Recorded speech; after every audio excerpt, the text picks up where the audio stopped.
Hello neighbor, this is Curt with eTrailer, and today we're going to take a look at the Thule Verse 2-bike carrier and see how it interacts on our 2022 Ford Edge.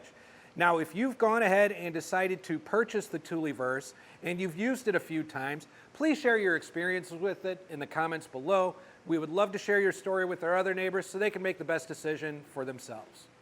So if you're a bit of a cycling enthusiast and you've been on the hunt for a really premium quality platform bike rack from a manufacturer that's well renowned like Thule is, that's also really versatile and easy to operate, I think the Thule Verse could be an excellent choice for you and your Ford Edge. It is a wheel mounted rack, which means contact is going to come through this arm and hookup here. This is going to be able to ratchet down for you and get your bike in place. And it's also going to have contact by a ratcheting wheel strap in the back with the rubber pad to help protect your wheel. The rear wheel mount is sliding, so it's going to accommodate a whole lot of different wheelbases, and it can accommodate some of your wider tires as well. It also has a weight capacity of 60 pounds per tray, which means that it's going to be perfect for some of your e-bikes out there.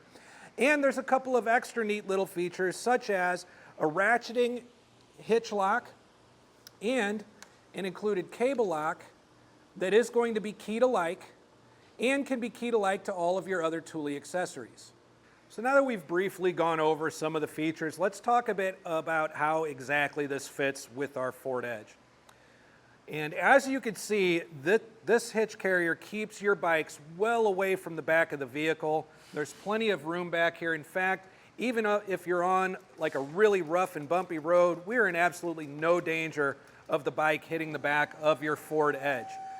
But just like with any platform bike rack, there is going to be some obstruction when it comes to visibility through the back. It does keep your bike up pretty high, so you are going to see it through your rear window. We're going to have some partial obstruction of your license plate and your taillights for those other drivers out there.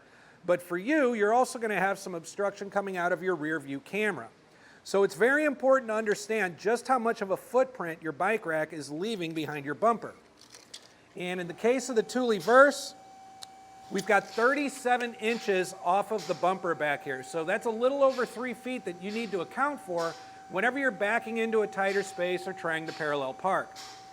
Also, because it does keep the bikes further away from the vehicle, it's very important to understand what our ground clearance is. Now, the great thing about the Thule Verse is that it does have a bit of a rise to the shank over here. So that does actually help lift it up a bit and give us some ground clearance. So rather than doing it from the furthest part away, there is a rubber bumper on the bottom here. We're going to go ahead and take our measurement from that. And what we're going to end up with there is about 17 inches. And that really should be plenty of ground clearance for you when you come upon, a steep incline or a steep driveway. So it's not really something that I'm terribly worried about, but it is something to be conscious of. The other thing that I had mentioned too is that this can accommodate bikes up to 60 pounds. So you want to make sure that you're going to be comfortable lifting your bike at least up to about 18.5 inches for the forward tray and about almost 20 inches on the back tray. So if that's something that you're not really comfortable with lifting, there is a ramp available for the Thule Verse right here at etrailer.com.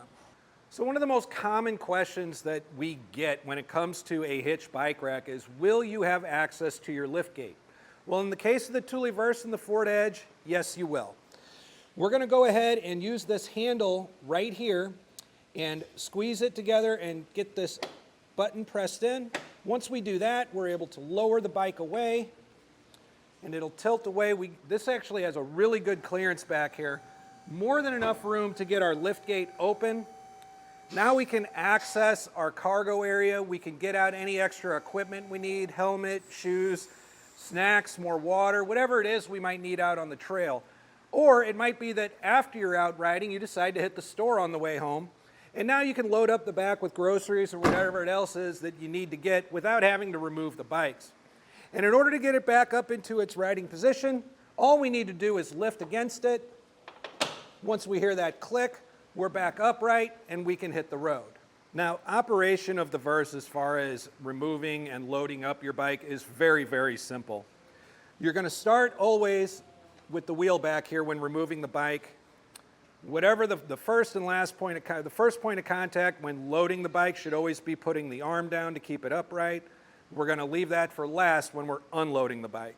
We just want to make sure the bike stays upright and secure. So we're going to start with our ratcheting wheel strap here by depressing that gray button. We're going to take this out, feed it back through the spokes, and out of our way.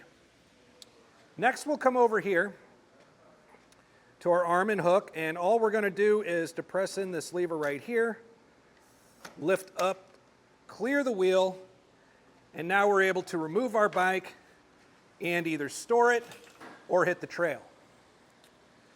Now, with all that being said, if you're somebody who, doesn't necessarily keep a bike on here all the time, you're going to have, instances where you're riding around with it without it on here. And the bike carrier itself weighs close to 60 pounds, so it's probably not something that you want to take out and put back every time you don't have your bike with you either.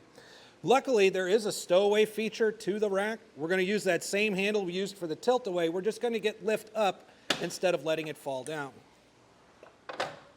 So now that it's in its upright and stowed position, we could take that same measurement we did before, and now we're down to just under 13 inches back here. So we pretty much cut it down by 1/3. We still got a little bit over a foot to account for back here.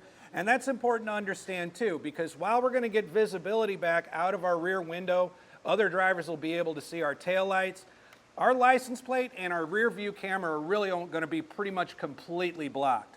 So just keep in mind you've got about an extra, maybe an inch or two more than a foot back here that you're going to have to account for on those occasions where you're backing into a tight space or parallel parking.